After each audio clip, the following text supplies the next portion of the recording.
РФ. В столице Коми активизировались фальшивомонетчики. За 2 дня злоумышленники сбыли 8 липовых купюр достоинством в 5000 рублей. Источник распространения был, скорее всего, один. Банкноты имели одинаковую серию и номера.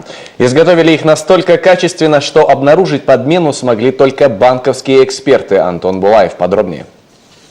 Новая партия фальшивых 5000-ных купюр появилась в торговых точках Сыктывкара в конце августа.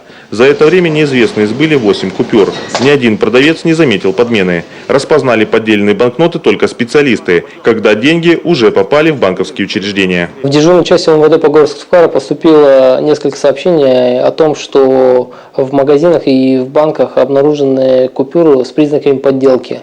Данные купюры являются 5000-ми.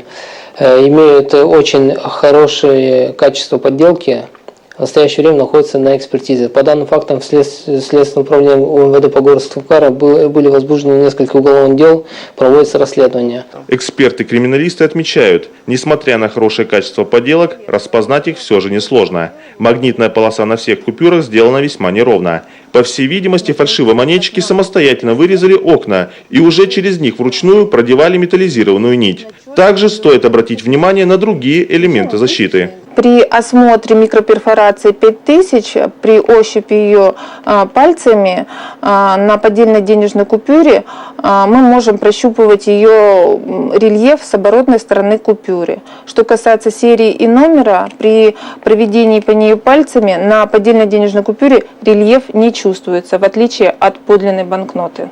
Полицейские выяснили, все изъятые купюры одной серии, первые 5 цифр повторяются. Вполне возможно, сбытчик – так называемый гастролер, который сбрасывает в регионах фальшивки небольшими партиями, а потом исчезает, пока его не вычислили. По словам оперативников, выявить фальшивомонетчиков будет намного проще, если люди будут соблюдать элементарные правила. Сбыт фальшивых денежных знаков происходит, как правило, через автозаправочные станции, торговые организации и аптеки. Чтобы обезопасить себя от неприятных инцидентов, представителям торговых организаций рекомендуется приобрести и использовать специальные детекторы. Не лишним также будет установить в торговых помещениях камеры видеонаблюдения, которые будут фиксировать все, что происходит в торговом помещении.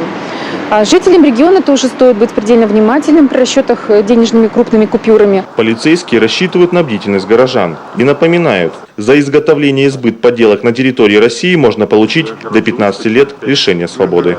При обнаружении подозрительной наличности силовики советуют не пробовать обменять нехорошие банкноты на товары и услуги. Любой человек, расплачивающийся фальшивой купюрой в точке продаж, совершает сбыт поддельных денег, а значит, его действия расцениваются как преступление.